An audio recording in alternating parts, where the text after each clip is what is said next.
And the funny thing is, I remember talking to Sneaky about this afterwards. We're doing co-streaming. This is like this is like last year. I'm talking to him about this, and he said he said they just let me have Lucian because they thought the champ was really bad.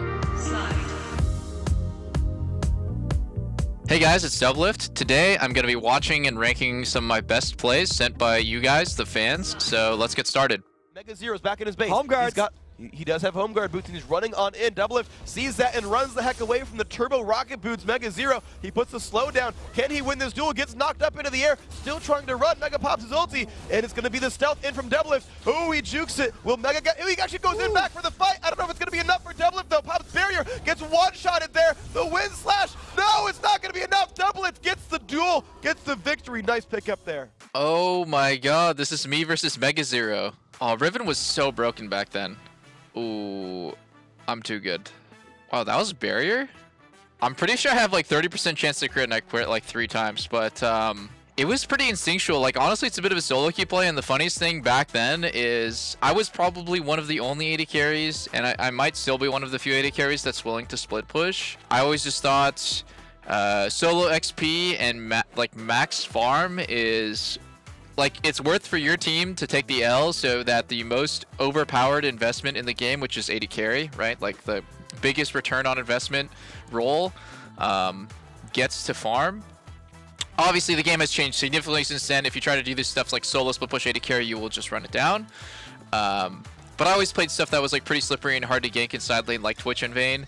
So I just think it's funny. You know, people even like 10 years ago, but also even now, they're probably not used to doing like 1v1s against AD carries. But let's be honest, season 13, top laner versus AD carry 1v1 side lane, you're never winning that as an AD carry. Like, it doesn't even matter if the top laner's like 0-7. You're never winning that 1v1. So definitely an old clip. Was that play like very good? I put it in the C tier. It's nothing special, to be honest. Like, it was like decent orb walking. Maybe I'll put it C tier because it's honestly just whatever. Like, it's an average play. Even by standards back then, I wouldn't say I was doing anything crazy. You know, like I was using Twitch's invis to juke an ability, and then I just kind of like orb walk like a regular player would. Maybe a little bit better than a regular player, but yeah, it's a solid C for me. I think that was a smite that finished it. Taking a look at the engage. Here comes the barrel. That sends people sideways. Call of the Forge God. That is a zoning ultimate. A couple more hits on the tower is all it is going to take. But Hanabi is destroyed. Forced to flash away from the Void Seeker. And Impact's now going to go low. He's taken out. Betty's turning one back. Doublelift gets feasted with the shield. The heals. He survives. That's a double kill. Chasing all the way forward. It's a triple kill. And Team Liquid, they're setting their sights onto the Nexus turrets. They've got the base broken open. Doublelift is a monster as he secures a triple kill for Liquid, and it looks like the game. Team Liquid keep their hopes at semi-finals alive. Oh, dude, I remember this one. This game, by the way, completely lost if there was any other AD carry playing for my team. I was smurfing the whole game by myself. Oh, flashing melee range into the Cho'Gath ulti. We're going crazy. Somehow, I flashed melee into Cho'Gath, he ults me, and it's still a good play. Oh, man. I mean, other than that mistake, right? It's funny because in the Twitch play that we watched, like, I didn't really make a mistake, and in this one I did, but I would say, like, I was playing so on the limit. There's so many things that could have happened to me. There's so many ways that, like, I could have misplayed or not done as much damage. I'm going to rank this one higher. I think it's important when you have an advantage as an AD carry to know when it's possible to end. Really, the game is in your hands, right? Like, your teammates cannot tell you you need to step up. They can't tell you you need to just, like, go ham. You just have to know it. So I'm going to put that in the A tier. It was a good play. Wasn't crazy, but I'm still happy with that whole game. Like, I'm just getting the wave of nostalgia right now because, like, that whole game, my team was kind of getting smacked around. Like, we were kind of getting owned, but I got a random kill on Cho'Gath in side lane. Like, we were like lane swapping, and I was like constantly lane swapping into their top lane because like our bot matchup was not great. I got one kill, game over. Like I knew I was gonna carry playing Kai'Sa. Like I just knew it. And this was completely a broken version of Kai'Sa 2, where like Ginsu's is totally different and gives you percentage AD. Like who designed that? Terrible idea. But yeah, this is like a crazy version of Kai'Sa. And this was just a great game, and the way that it ended was just off of like me going Super Saiyan. So A tier. Yeah, I mean that entire tournament was just it was so unforgettable, I would say. Like maybe for my teammates, I hope it was as unforgettable for them, because you know we came into the tournament and we didn't have like the best group stage, but we did manage to make it out. Group stage at international tournament was always one of my like huge like I could never get past it, right? And so we finally did make it past, and our opponent is IG. They just won Worlds a few months prior, I believe. So very scary team. People were saying they were the best in the tournament, but we did scrim them actually a few times. Right before we went on stage, Core and I are walking in the hallway, and he turns to me and says, Peter, I just want you to know we are better. Like our bot lane, we're better. And I was like, oh, thank God he thinks this, because like I was ready to come in and just completely take it. Like I was like maximum confidence, but I was like a little bit. I don't know if my team is like I don't want to be that guy who's just like kind of like getting in the head of my teammates in this like weird way where I have crazy confidence and it's making them feel anxious. But when Core said that, I was like, we won, guys. Like I know we're better than them. We're crazy right now. Like Xmithy's like maximum form. He's playing like perma tanks, just ganking bot lane. Me and Core never lose pretty much to anybody, except for G2's bot lane. They're kind of insane. But like our whole team was just amazing. Like we just had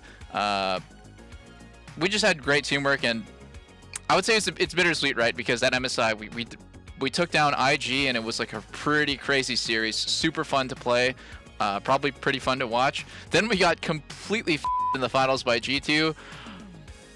But when I walked out of the tournament, I was like, oh no, like we choked the finals. I was like, damn, G2's like, maybe they're just the best team in the world. These guys, like, they're different. Like they earned it, you know? Like it wasn't a choke, it wasn't any underperformance. Truthfully, G2 was just amazing. Best team in the world. They deserved it. And when they made it to finals that year, wasn't surprised at all. The wall goes down, they pressure him in. There's the first lock hit to stop some Baron damage. They begin the fight.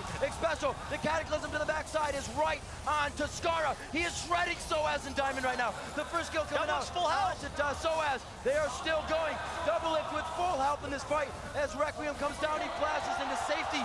And a kill onto Yellow P. Here comes that Guardian Angel. The 1, 2, 3, no, he misses it, but he shifts back in. Another 400 gold for Doublelift. Just getting a Penta. Triple kill for this. The 1 kill. Penta for double. Penta kill, Doublelift. Wow, what a way to get an ace at the end of a 48-minute game. It was season 3. I was 19, and I got to play on a team that I'd never played on before. Watch me miss everything on Yellow Pete's GA. I just completely mistimed everything. Well, mostly the Q. I could feel my entire body shaking after this play. Actually, when you have too much adrenaline, your body, like your mind kind of blanks out and you don't really remember. So like I could not tell you really what I was thinking. I just can tell you my whole body was shaking like crazy after this. I could feel my heart pounding in my chest.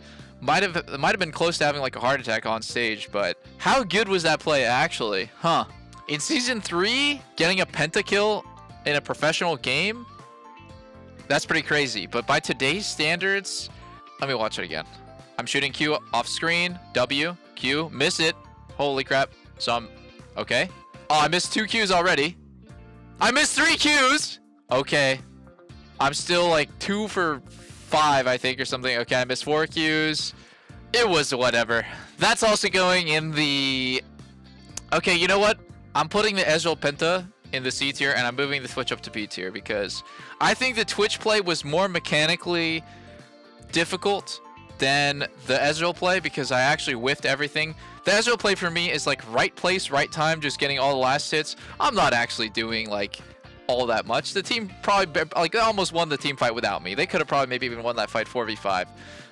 And looking at me miss the Qs, I'm cringing each time I miss one. I think I miss as many as I hit. So that's an instant C tier. It was not bad. It was just not crazy. But looking at that and comparing it to the same Twitch play that year, yeah, the Twitch play makes Ezreal play look way worse.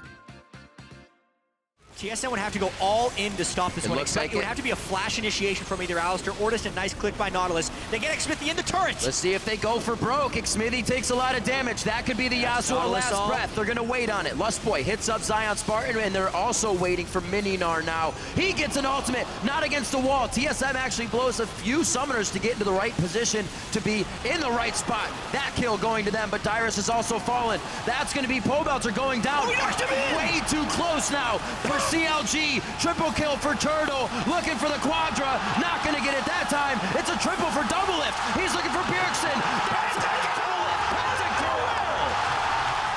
I just want to say first that way later I'm doing an interview with Afro, and he tells me that because I don't remember what I was doing or saying during this Penta because I was like blacked out from adrenaline, but Afro was answering a question in an interview, and he said, man, the only thing that Peter said after getting the Penta was, I think we need a base. And I thought that was so funny because I don't remember saying anything. I don't remember. Was I calling targets? I don't know. But apparently, the only thing I said was, get the Penta. And then I was like, man, I think we got a base. That's just really funny. I'm playing well. My trap placement was also like really on point. Right here, I'm like trying to juke out the hook. He doesn't aim the hook at me. Oh, I ulti into the wind wall. Unlucky, but I am doing complete max damage here. Oh, I am doing such crazy. He exhaust traps on point right there. And then switch to minigun soon. Oh yeah. Oh yeah. It was good. It was good. I'm happy with my orb block. I did see that I kind of staggered an auto. I might have been able to switch to minigun a little faster, and also I should have held my ulti instead of ulting into the wind wall, but I'm gonna put that at the same level as the Kai'Sa clip because I think realistically another AD carry would either not have gotten the first reset because they're too to do damage, or like just position slightly worse and die to Alistar's combo into Yasuo ulti later. So definitely in the A tier for me, in the same as the Kai'Sa one, where it's like it's actually in that same zone as well, where we're doing the game-ending push. Like I said, if you're the AD carry and you are spiked on items and you're in a late game situation, the game's like on your shoulders. Yeah, after the match, something really crazy happened. There's r/Doublelift trophy case, which was a meme subreddit that everyone linked because it would say with no post in it because I never won anything. It says there doesn't seem to be anything here because like people would be like, oh my god, you're such a Doublelift writer, like r/Doublelift trophy case. Big joke, you know. Pretty funny, honestly. I thought it was funny. Afterwards, the guy who made that subreddit, who was probably not my biggest fan, let's be honest here, made the post, you know, Season 5, Summer Finals, LCS trophy, like, and then it's the post. Finally, there's a post in that subreddit, and it made it to #1 on r/all. Somebody put a screenshot like and gave it to me and showed me like it was #1 on all of Reddit at the time, which I thought was pretty funny, you know, like that just goes to show how big League was at the time, how big of a deal it was to like the League community at the time. And I was just, I don't know, I was like over the moon for like one day. After winning LCS, what I realized is that losing feels about 10 times as bad as winning feels good. And what I mean by that is I've lost in playoffs and I felt like shit for 10 days. When I won LCS, I felt pretty good for 24 hours. Then the next day everything was just back to normal. So it was definitely a great time, and it showed me like, damn, losing feels really bad. Like I really hate losing way more than I love winning. Crazy one there, but Elder gonna be on the table soon. For the play again, one Double type get on a tagged. impact on the front line. Here comes Smoothie, going for the knockup. They might catch in. Yes, they do. Biofrost is down. Smoothie's gonna trade his life as well, though. 4 versus 4, no supports alive. No Guardian Angel for Meteos, whereas TSM still have 2. The Weaver's Wall! Weaver's Wall catches off a couple. Now can they have the follow-up damage? A couple of stuns come in. They've got Bjergsen, and they shut him down with a 1600 damage crit. Can they get double? Low. Meteos, another knockup, trades his life, but it does. Doublelift! Gets the GA. Double killing them all! Kills everybody. They've got 3. Impact goes down.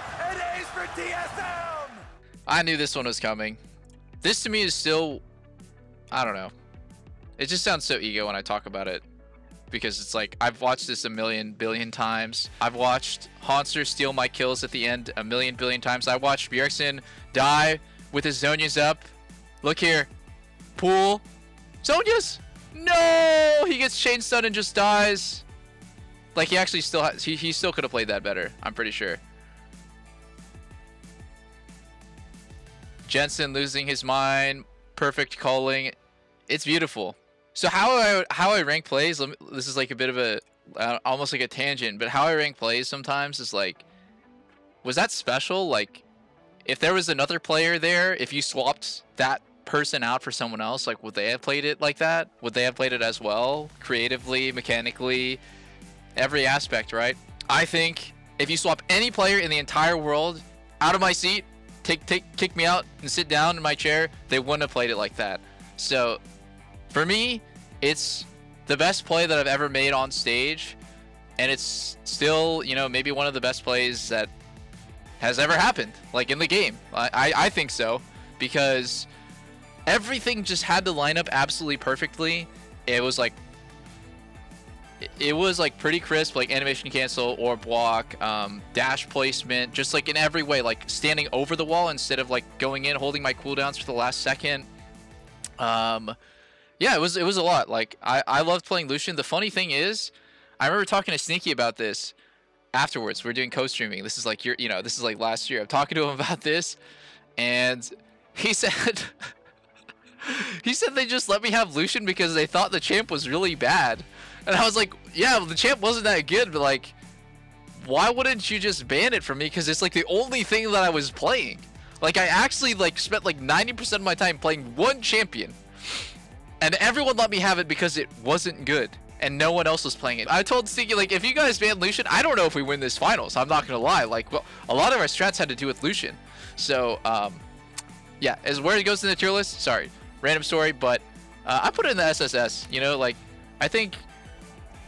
I really do think, like, even now by today's standards, when was this play? Let me look.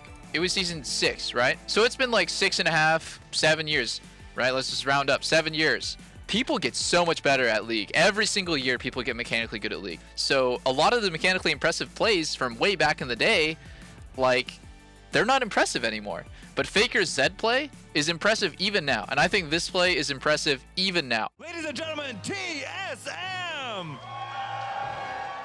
I think once in a while, a team comes along that is just different. I think 2016, 2017 TSM is that team.